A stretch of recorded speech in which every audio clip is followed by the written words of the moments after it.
cœur à passer est une Alice Noir de la promotion 1986. Elle est pharmacienne toxicologue. Elle est professeure de toxicologie à l'affaire des sciences pharmaceutiques et biologiques. Elle est experte près des tribunaux de Côte d'Ivoire pour la toxicologie et les produits pharmaceutiques. Elle est membre du Bureau national des pharmaciens de Côte d'Ivoire. Elle est engagée dans la lutte contre les toxicomanes. Veuillez accueillir Madame Béatrice Ligori et pour Sangari.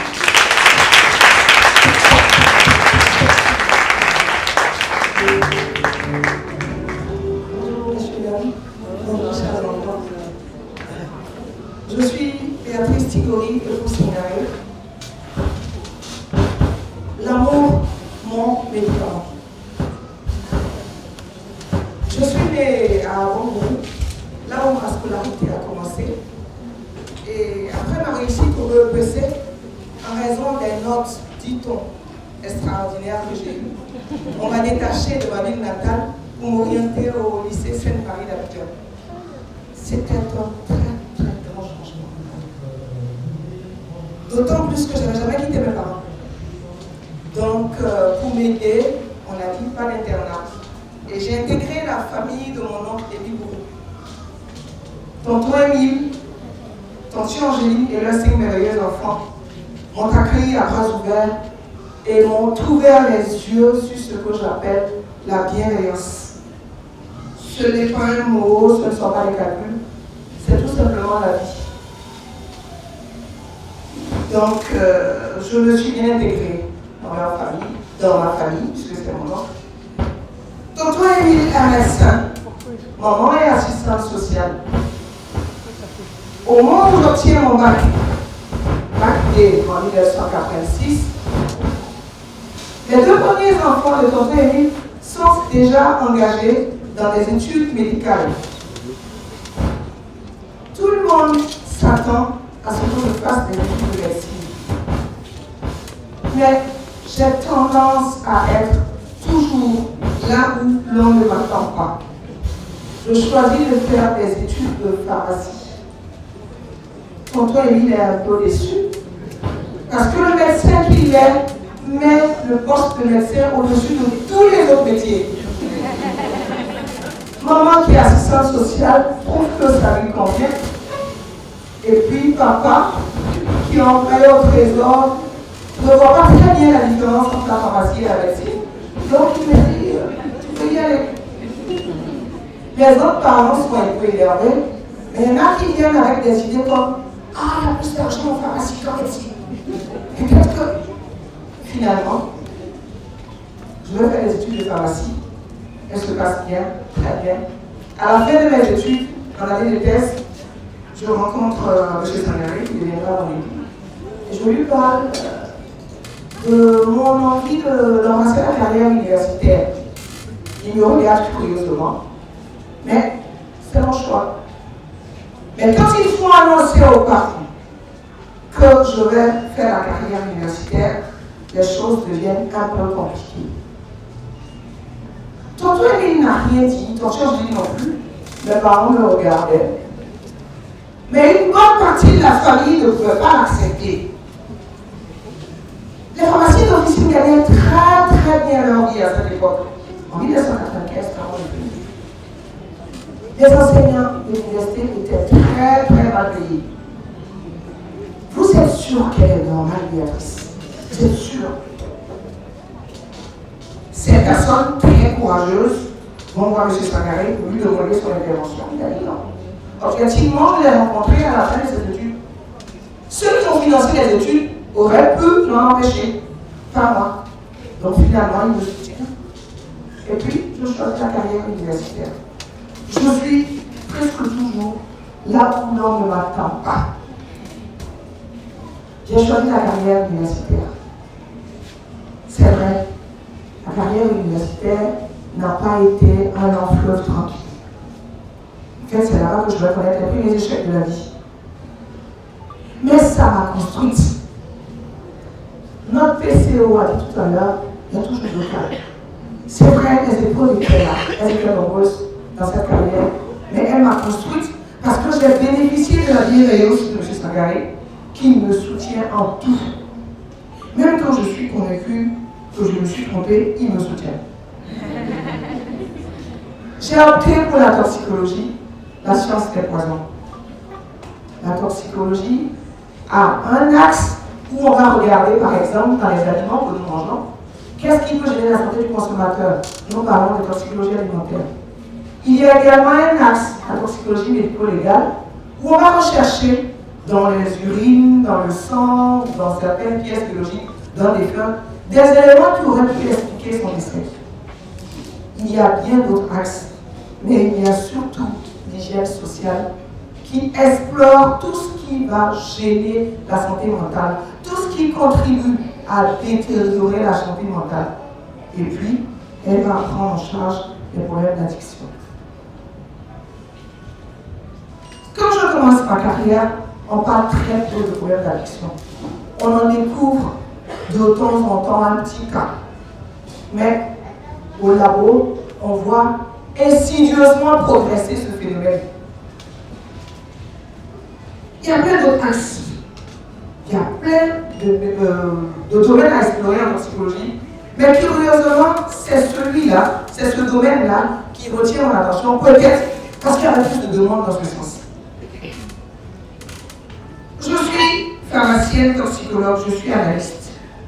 Je suis censée analyser les urines des patients référés psychiatres. Je sors du labo et je veux faire autre chose. Je suis toujours là où on ne m'attend pas. Je continue les analyses, mais je suis en contact avec les patients, je suis en contact avec leurs parents. Je sens qu'ils ont envie de parler, je sens qu'ils ont besoin de parler. Je suis bavarde, ça les libère. Ils parlent, je parle, ils parlent plus que moi. J'apprends à écouter. J'entends leurs inquiétudes, j'entends leurs doutes, j'entends leurs angoisses. Ils me racontent tout leur vécu. Je ne suis pas médecin. Ce n'est pas moi qui dois entendre ça. Ce sont les médecins qui doivent entendre ça. Mais c'est moi qui les fais parler et j'entends tout seul. Qu'est-ce qu'on peut faire pour ces gens qui sont perdus alors qu'apparemment, ils ont tout fait comme vous tous? Je suis toujours là où on ne m'attend pas. Je suis convaincu que les toxicomanies ne sont pas une fatalité. En effet, pour qu'il y ait une consommation ou début de consommation de ces substances qui dérangent la tête, il faut une triple rencontre malheureuse, des produits qui circulent, un environnement socio-culturel défavorable et puis une personnalité. De ces trois facteurs, c'est la construction de la personnalité qui revient aux parents. Les parents sont responsables de l'éducation qu'ils donnent à leurs enfants. Il faudrait se débrouiller pour que cette carte qui est entre nos mains, nous les parents, nous la capitalisions, nous la fassions grandir, pour qu'elle écrase les autres facteurs afin de pouvoir trouver peut-être une stratégie pour éloigner ce phénomène de nos familles. Je suis toujours là où on ne m'attend pas. J'entre dans les familles. C'est quoi une famille? Qu'est-ce qu'on fait dans une famille? Quel type de relation nous tissons en famille? Une famille, pour la femme noire d'Afrique de l'Ouest que je suis, est l'ensemble de toutes les personnes qui vivent sous le même toit. Papa, maman, enfant, neveu, nièce, quelquefois oncle, tante, et pour ceux qui ont de la chance, quelquefois les grands-parents. Qu'est-ce qu'on fait dans une famille? Qu'est-ce que les parents font avec leurs enfants dans une famille? Les parents ont en charge l'éducation de leurs enfants. Les parents vont apprendre à l'enfant qui vient de naître à manger à certaines heures, à dormir à certaines heures,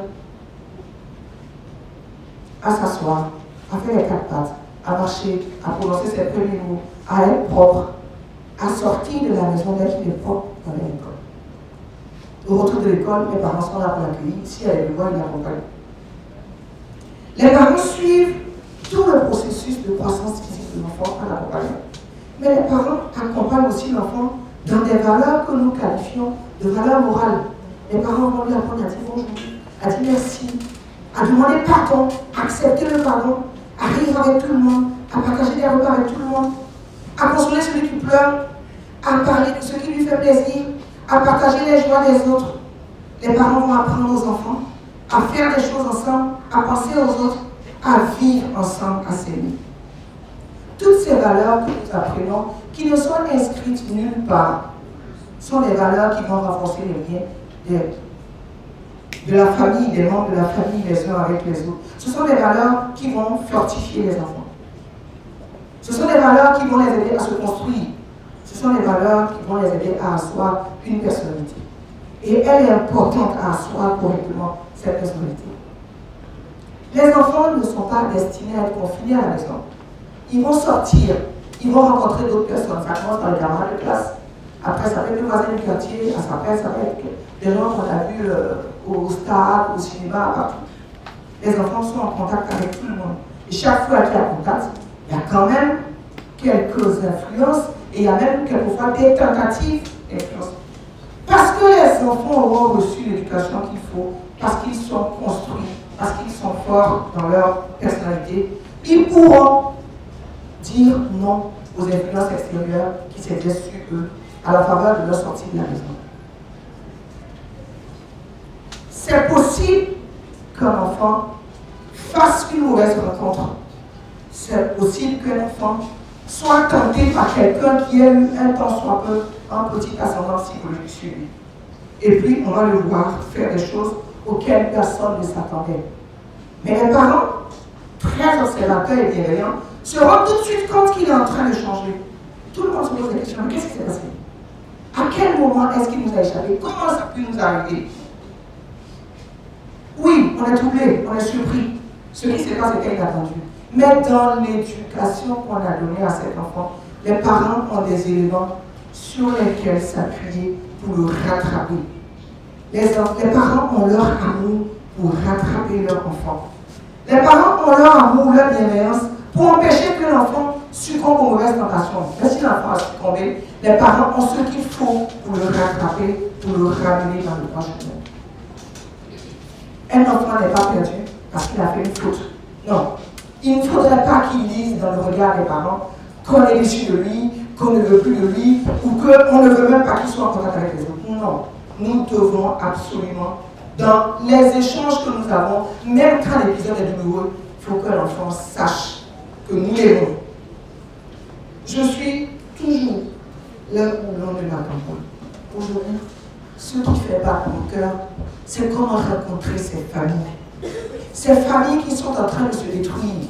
Ces familles qui ne savent pas où aller. Ces familles qui font des interprétations spirituelles, métaphysiques de tout ce qui leur arrive. Dans notre famille, il n'y a pas ça. Je suis sûre qu'on nous a lancé un sort. C'est lié à l'héritage. Non. Les toxicomanies ne sont pas une fatalité. Seul l'amour des parents peut permettre à l'enfant de reprendre le droit chemin. C'est vrai. Les succès de ces cures de désintoxication ne sont pas patents. On en doute. Les patients se démotivent vite. Les parents sont découragés. Les cures sont trop longues. Il y a trop d'épisodes de rechute. Tout le monde panique. Mais ce n'est pas une fatalité. Notre amour pour notre enfant, même dans ces moments difficiles, peut l'aider à revenir dans le droit chemin. Je suis toujours là où l'on ne m'attend pas. Aujourd'hui, je suis un peu le pays. Je fais quelques séances de sensibilisation et j'ai le bonheur de vous annoncer que les pharmaciens de ce pays sont en train de s'organiser pour que chacun dans sa zone puisse faire ce genre de sensibilisation pour ramener nos enfants dans le droit chemin, pour que nos familles puissent retrouver la joie de vivre ensemble, pour que nos familles puissent vivre correctement. L'amour, mon médicament, c'est ce que je voulais partager avec vous.